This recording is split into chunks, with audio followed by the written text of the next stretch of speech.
to Taipei, right? So why you say that? Just you are not a chain steakhouse? No, because we don't. It's not run from a corporate level. It's run from the city that we're in. And I think that I know that's not what happens on chain restaurants. You have regional directors. Yes. You have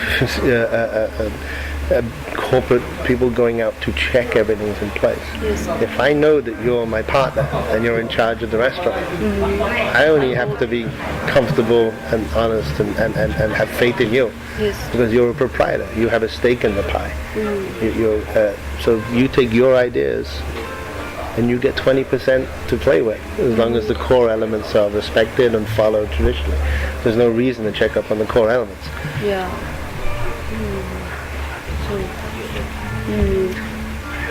Why you? Because Mr. Monsky is till now is 40 years, and I think London. What time is London? 3 years ago. 3 years ago. 3 years ago. But why do you choose this time to enter the Asian market? Why this? We didn't moment? choose. John approached us. Approached you. And we very much hit it off with John's relationship, his experience here on the ground with the brands that he's had originally. When we got to meet Ray and Kale and all our conference calls and Passion and the site, we're like, these are good partners. Us going to Taipei, we would be novices. So what better to partner with someone who respects what you've done as a brand, who is familiar with, as John was, very deep with Smith-Wollensky in his history and back in the States, and that's how the relationship evolved. It was always on our radar as a market, but it was accelerated by John, and of course the amazing location and breeze and what. I can't say enough. The location is just it's going to be hard to compete with the view. You got to keep your eyes back inside. Focus on the stage. It's kind of horrible because I'm afraid that highway.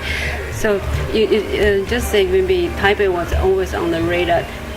What do you see the Shanghai or Hong Kong? Is that very much so? I mean, and of course now it's our experience. We'll only be here 2 days. We will feel comfortable now knowing the jump-off point, what the market, what the culture kind of is, what the ebb and flow of business, the expectations. Obviously, this is a very, very successful town. A lot of banking, a lot of financing, a lot of heavy investment. Very similar to all the cities that we're in. So it's a very similar demographic of a business person. Yes. And it's just further away.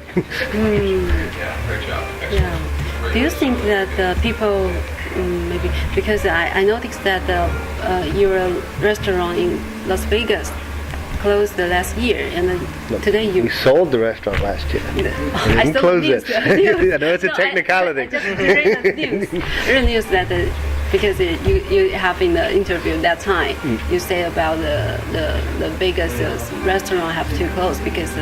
I don't know, maybe the building is too... The building was very large. It was nearly 20 years old and needed a lot of capital investment. The landlord came to us and he was selling the whole property. And he said, we were at one end and another restaurant was at the other end, and there was a big parcel of land in between. So to do the whole deal, he had to have both bookends. So he made us a very generous offer. We took a year to find a new location. In the resort because we were freestanding. So we were fighting against all the casinos' marketing dollars, all the huge retention plans and programs, VIP reward programs that they had, and we were independent on our own, sitting in the middle of the strip like this. So the time was perfect. We got a new restaurant, we got a new lease of the beautiful capital investment, and we were able to pick a property which is the largest we think in the world. There's 7,000 hotel rooms, 2.3 million square foot of convention space, and again a really good partner out there that really was very comfortable with the brand. We were, Smith-Wollensky in Las Vegas was there for 18 years. It had a huge customer base.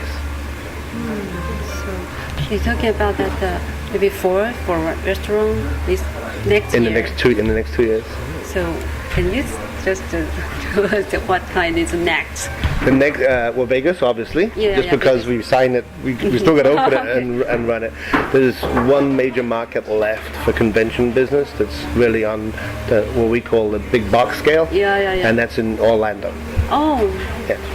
Huge convention business, 68 million visitors a year. Disney is doubling their property. Yeah. Lots of international travelers. Vegas has 34 million visitors, and this has 68. So we think it has the infrastructure to support a larger Smith-Wollensky. So Oliver, who knows John Hardiman, is working on a project for us with the landlord in Orlando at the moment. Oh, I just heard from Kyle, the chef Kyle.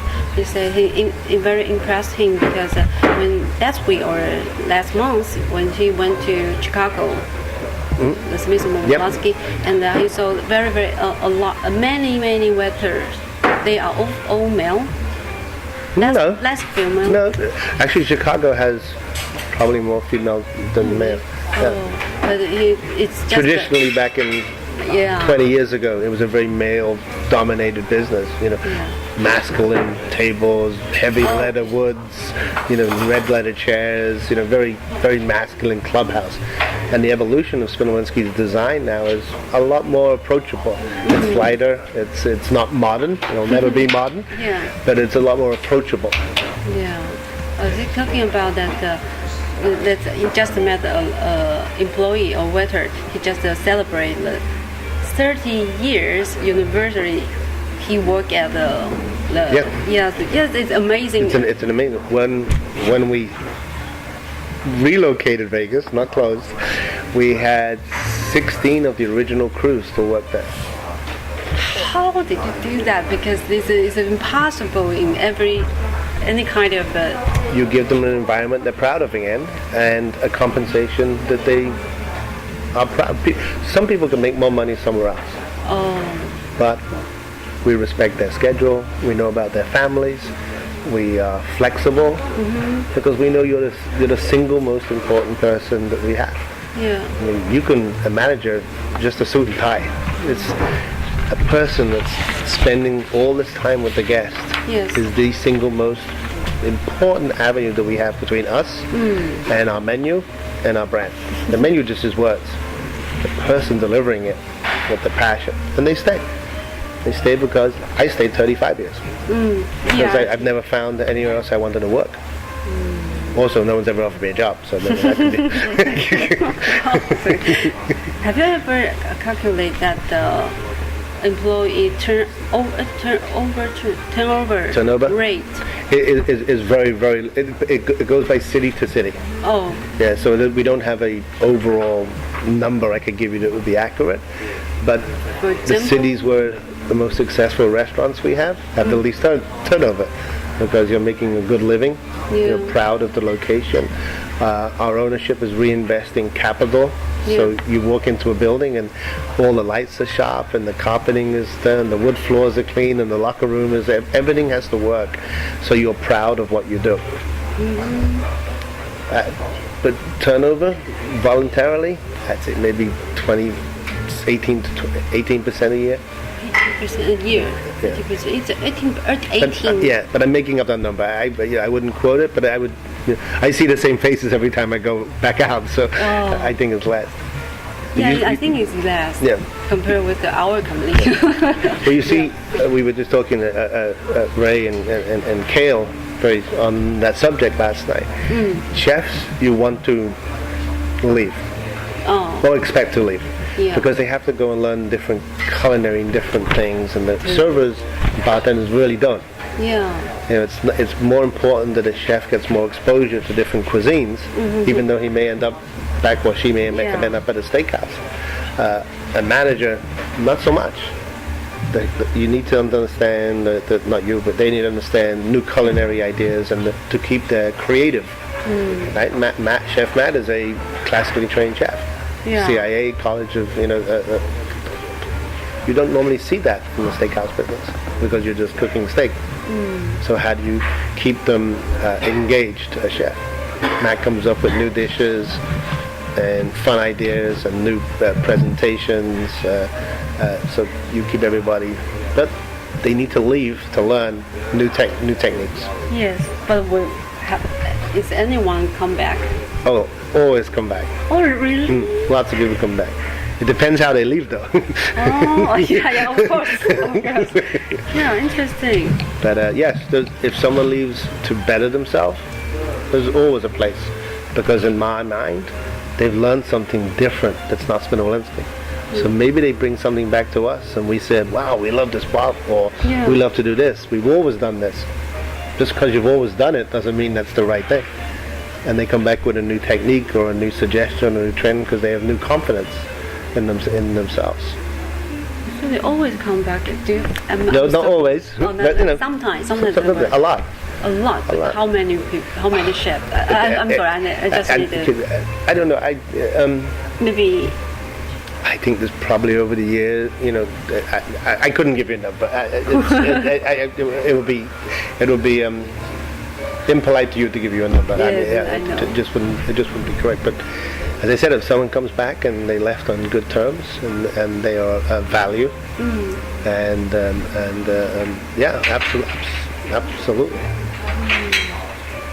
Yeah, so I think the stable team is one secret to success.